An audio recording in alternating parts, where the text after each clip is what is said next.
Bem, vamos lá, eu tô um tempão sem fazer vídeo e vamos voltar, né? Eu tava muito ocupado, vamos voltar.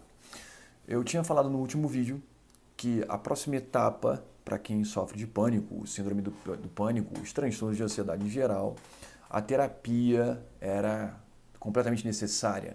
E a terapia de escolha é simples, é cognitivo-comportamental. Então não tem muito o que falar a respeito. A melhor terapia para quem sofre de pânico é cognitivo-comportamental. Só que tem uma coisa, não adianta a melhor terapia do mundo, nem o melhor terapeuta do mundo, se você não quer. Se você não estiver disposto a resolver esses seus problemas. Não adianta. Eu falo isso porque algumas pessoas nesse momento devem estar falando, eu não tenho dinheiro para fazer terapia. Eu também não tinha. Na época em que eu sofria de pânico, eu não tinha dinheiro, então eu procurei uma faculdade que tivesse o curso de psicologia e oferecesse vagas lá para os seus alunos, os que estavam já estagiando, eu ser paciente. E eu tive que brigar, porque estava lotado, não tinha mais espaço. E eu briguei e consegui. Quando você quer, é diferente de quando você não quer, bicho. Quando você quer, você vai conseguir fazer as coisas. Quando você não quer, pode aparecer a melhor terapia do mundo, que não vai adiantar. E eu entendo porque falar isso chega a ser uma coisa broxante, né, para as pessoas. Mas porque você sofre de pânico, você está arriado, você está deprimido, você acha que não vai conseguir vencer esse troço e por aí vai. E aí eu falo, tem que querer. Porra, o cara não quer, ele quer que seja mágica, só que não vai acontecer. Só vai acontecer se você quiser e não é um querer qualquer, não é um querer superficial, é uma coisa muito forte dentro de você. No meu caso, por exemplo, foi o que funcionou, foi o que mais funcionou, foi eu querer muito, porque chegou um momento que eu não conseguia pegar um ônibus. Eu falei, cara, como é que vai ser isso? Eu vou ter que, pro resto da minha vida, eu não vou sair de casa. Eu não consigo ir num bar com os amigos. Isso lá na melhor fase da minha vida. Né? Na melhor fase que eu digo de idade, jovem, cheio de saúde. Não conseguia fazer as coisas. Em determinado momento eu me irritei comigo mesmo e falei, cara, não dá para ser assim. Eu tenho que resolver isso. E esse é o grande ponto. Opa, peraí. Só um minuto.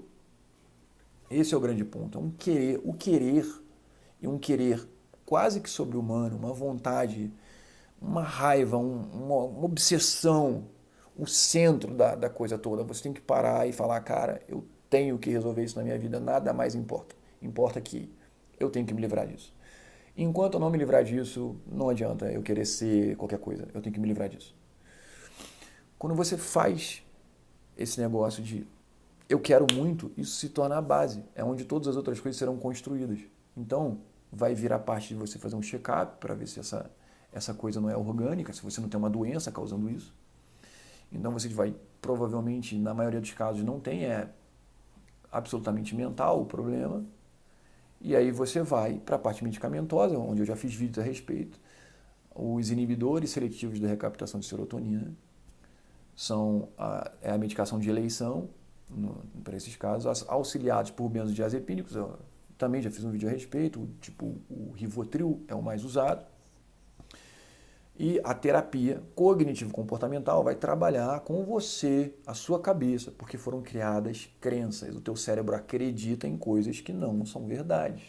Então você tem certeza, você sente que está infartando, você sente que vai acontecer algo muito ruim, você sente que vai convulsionar, que vai enlouquecer, você tem um medo muito intenso. Só que o teu cérebro está ali pregando, o teu cérebro está pregando uma peça a você. Isso não é verdade. Então eu, por exemplo, sentia que ia convulsionar. Eu falei, cara, eu tenho certeza que eu vou convulsionar. Sabe quantas vezes eu convulsionei? Nenhuma. Sabe quanto tempo eu demorei para perceber que o meu cérebro estava dizendo que eu ia convulsionar? E que, na verdade, era uma mentira? Anos. Mas um dia você tem que perceber que é o teu cérebro que está fazendo isso. É uma crença que você tem. E quem vai trabalhar isso é a terapia cognitivo-comportamental.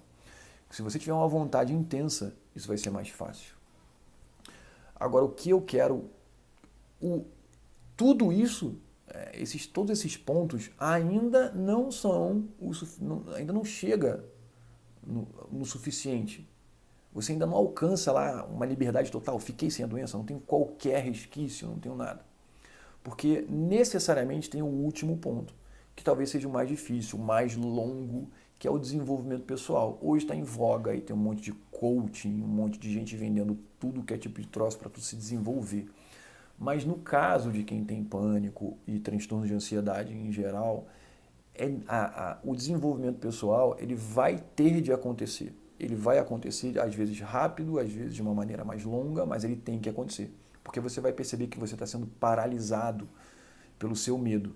Você vai ter claramente a sensação de que você tem uma doença em que a característica principal é o medo e a ansiedade, mas que, no final das contas, o medo está te paralisando um pouquinho em vários aspectos. Você pode estar trabalhando num lugar que você odeia, mas que é mais seguro, porque você tem medo de fazer uma coisa que realmente gosta, mas pode lhe causar transtorno.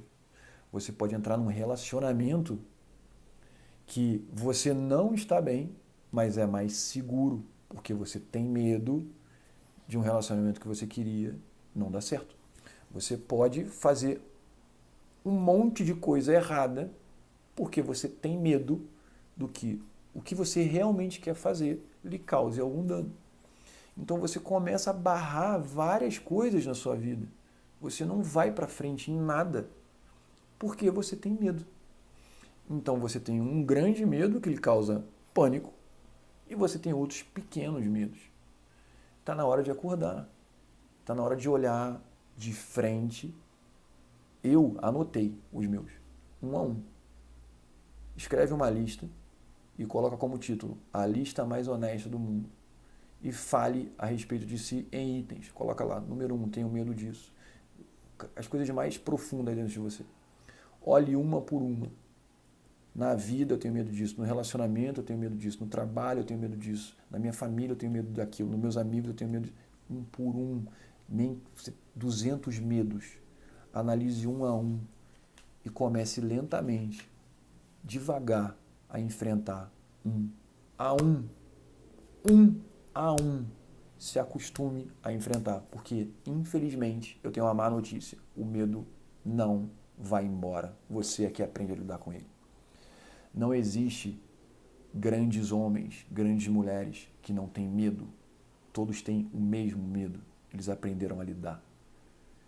Por isso eu falo, o desenvolvimento pessoal, ele vem junto. Mas você está numa fase, quando tem pânico, que você precisa parar de ter pânico. Depois você precisa tratar para não ter mais. E depois você precisa desenvolver para deixar todo e qualquer resquício para trás e se transformar em quem você verdadeiramente é. Isso leva tempo e você não vai conseguir fazer se não tiver a base, que é uma vontade, um querer acima do normal. É isso, terapia cognitivo-comportamental e próximo vídeo eu vou falar mais sobre desenvolvimento pessoal. Tem uma coisa, eu vou fazer um vídeo curtinho junto com esse aqui, vou lançar os dois no YouTube, que é um amigo meu conversou uma coisa comigo há um tempo atrás, eu lembrei que é fantástica.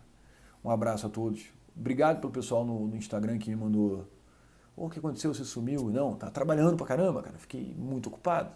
Tá? Um abraço, tô com saudade de todo mundo. Tchau, tchau.